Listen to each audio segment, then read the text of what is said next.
Hormuz প্রণালী খোলা রাখতে চায় চীন, দাবি যুক্তরাষ্ট্রের। ইরানকে চাপ দিতে পারে চীন, তবে তার মূল্য দিতে হবে যুক্তরাষ্ট্রকে। দক্ষিণ লেবাননে ইসরায়েলি হামলায় নিহত ৩। হরমুজ প্রণালীতে ৭০টি জাহাজ আটকে দিয়েছে সেন্টকম। প্রিয় দর্শক, এবার জানিয়ে দিব বিস্তারিত। তবে তার আগে আপনি যদি এই চ্যানেলে নতুন দর্শক হয়ে থাকেন তাহলে চ্যানেলটি সাবস্ক্রাইব করে দিবেন পরবর্তী সকল আপডেট নিউজ সবার আগে পেতে।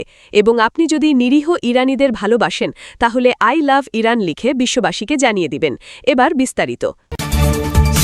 চীন হরমুজ প্রণালীকে কোনো ধরনের বিধিনিষেধ বা অতিরিক্ত শুল্ক ছাড়া উন্মুক্ত রাখতে চায় বলে দাবি করেছেন যুক্তরাষ্ট্রের বাণিজ্য প্রতিনিধি জেমিসন গ্রিয়ার, খবর আল জাজিরার। বেইজিংয়ে প্রেসিডেন্ট ডোনাল্ড ট্রাম্পের সঙ্গে বৈঠকের পর মার্কিন গণমাধ্যমকে তিনি বলেন, চীনের জন্য হরমুজ প্রণালী খোলা থাকা খুবই গুরুত্বপূর্ণ। সেখানে কোনো শুল্ক, সামরিক নিয়ন্ত্রণ বা বাধা তারা চায় না। বৈঠকে সেটি স্পষ্ট হয়েছে। আমরা এটিকে স্বাগত জানাই। ইরানের প্রতি চীনের সম্ভাব্য সমর্থনের প্রশ্নে গ্রিয়ার বলেন, ওয়াশিংটন মনে করে বেইজিং বাস্তব অবস্থান নেবে। তিনি বলেন, চীন খুবই বাস্তব আচরণ করছে এবং তারা ভুল পক্ষের অবস্থানে যেতে চায় না। গ্রিয়ারের ভাষ্য, চীন ওই অঞ্চলে শান্তি চায়, প্রেসিডেন্ট ট্রাম্পও সেখানে শান্তি দেখতে চান। তাই আমরা বিশ্বাস করি ইরানের প্রতি যে কোনো ধরনের বাস্তব সহায়তা সীমিত রাখতে চীন প্রয়োজনীয় পদক্ষেপ নেবে। ইরানের ওপর চীনের বড় ধরনের প্রভাব রয়েছে, তবে সেই প্রভাব ব্যবহার করতে গেলে যুক্তরাষ্ট্রকে বড় মূল্য দিতে হতে পারে বলে মন্তব্য করেছেন মধ্যপ্রাচ্য বিশেষজ্ঞ অ্যালেক্স ভাতান্তা। মধ্যপ্রাচ্য ইনস্টিটিউটের জ্যেষ্ঠ এই গবেষক আল জাজিরাকে বলেন, ইরানের মোট অপরিশোধিত তেলের প্রায় ৯০% কিনে থাকে চীন। ফলে তেহরানের ওপর চীনের বিশাল অর্থনৈতিক প্রভাব রয়েছে। তবে তিনি সন্দেহ প্রকাশ করেন যুক্তরাষ্ট্রের স্বার্থে চীন সেই প্রভাব ব্যবহার করবে কিনা। বাতাঙ্কা বলেন, চীনের এমন কোনো স্বার্থ আমি দেখি না যার জন্য তারা ট্রাম্প প্রশাসনের ইরান বিরোধী যুদ্ধ প্রচেষ্টায় সহায়তা করবে। তার ভাষ্য, অতীতে চীন ইরানকে প্রায়ই যুক্তরাষ্ট্রের সঙ্গে দরকষাকষির হাতিয়ার হিসেবে ব্যবহার করেছে। তিনি বলেন, ইরানের অবস্থানে যদি আমি থাকতাম তাহলে বিষয়টি গভীরভাবে পর্যবেক্ষণ করতাম। তার ধারণা, গত সপ্তাহে ইরানের পররাষ্ট্রমন্ত্রীর বেইজিং সফরের মূল উদ্দেশ্য ছিল চীনের কাছ থেকে এই নিশ্চয়তা আদায় করা যে চীন ইরানকে একা ফেলে দেবে না। সূত্র আল জাজিরা।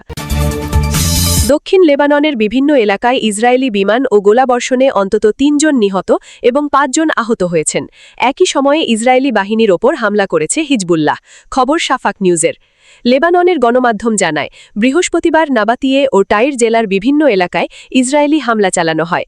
আলী আল তাহের পাহাড়ি এলাকা, ইউহোমর আল শাকিফ, কফারতে বনিত ও জিবশিত শহরে ব্যাপক বোমাবর্ষণ হলেও সেখানে হতাহতের খবর পাওয়া যায়নি, তবে বড় ধরনের ক্ষতিসাধন হয়েছে। এছাড়া আরনুন, ফ্রুন ও জিবদিনে এলাকায় গোলাবর্ষণে ৩ জন নিহত এবং ৫ জন আহত হন। হারিস ও দেইর আল জাহরানিতেও পৃথক হামলার খবর পাওয়া গেছে। ইসরায়েলি সেনাবাহিনী দাবি করেছে, গত ২৪ ঘণ্টায় দক্ষিণ লেবাননে তারা প্রায় ৬৫টি সামরিক অভিযান চালিয়েছে। তাদের দাবি, এসব অভিযানে হিজবুল্লাহের ২০ জনের বেশি সদস্য নিহত হয়েছেন। লেবাননের স্বাস্থ্য মন্ত্রণালয়ের তথ্যমতে গত ২ মার্চ থেকে এখনও পর্যন্ত লেবাননে ৮৫০০টিরও বেশি ইসরায়েলি হামলায় ২৮৯৬ জন নিহত এবং ৮৮২৪ জন আহত হয়েছেন। নিহতদের মধ্যে নারী ও শিশুও রয়েছে। হরমুজ প্রণালীতে ইরানের বিরুদ্ধে যুক্তরাষ্ট্রের নৌ অবরোধ কার্যকর করার অংশ হিসেবে ৭০টি বাণিজ্যিক জাহাজের গতিপথ পরিবর্তন করা হয়েছে। একই সঙ্গে আরও ৪টি জাহাজ অচল করে দেওয়া হয়েছে বলে জানিয়েছে মার্কিন সেন্ট্রাল কমান্ড। বৃহস্পতিবার সেন্টকম এক বিবৃতিতে এই তথ্য দেয়। বিবৃতিতে বলা হয়, অবরোধ কার্যক্রমের সহায়তায় আরব সাগরে চলাচলে গাইডেড মিসাইল ডেস্ট্রয়ার ইউএসএস ট্রাক্সটুনে একটি MH-60 সিহক হেলিকপ্টার অবতরণ করেছে। এর আগে ইরানের ইসলামিক রেভলিউশনারি গার্ড কোরের এক নৌবাহিনীর কর্মকর্তা জানান, ১৩ মে রাত থেকে হরমুজ প্রণালী দিয়ে ৩০টি জাহাজ চলাচলের অনুমতি দেওয়া হয়েছে, তবে শত্রুপক্ষের জাহাজের ওপর বিধিনিষেধ বহাল রয়েছে। এদিকে UK maritime trade operations UKMTO জানিয়েছে, সংযুক্ত আরব আমিরাত উপকূলের কাছে একটি জাহাজ জব্দ করে ইরানের জলসীমার দিকে নিয়ে যাওয়ার খবর তারা পেয়েছে। হরমুজ প্রণালীতে উত্তেজনার মধ্যেই আন্তর্জাতিক বাজারে তেলের দাম কিছুটা কমে গেছে। ব্রেন্ট ক্রুডের দাম ব্যারেল প্রতি $১.২৭ কমে $১০৪.৩৬ নেমে এসেছে। অন্যদিকে ওয়েস্ট টেক্সাস ইন্টারমিডিয়েট WTI ক্রুডের দাম কমেছে $১.১৮। যুক্তরাষ্ট্র ও ইসরায়েলের বিমান হামলার পর ইরান হরমুজ প্রণালীতে যুক্তরাষ্ট্র ও ইসরায়েল সংশ্লিষ্ট জাহাজ চলাচলে বিধিনিষেধ আরোপ করে। পরে যুক্তরাষ্ট্র ইরানি বন্দর লক্ষ্য করে নৌ অবরোধ শুরু করে। মার্কিন প্রেসিডেন্ট ডোনাল্ড ট্রাম্প এই অবরোধকে বোমা হামলার চেয়েও বেশি কার্যকর মন্তব্য করেন।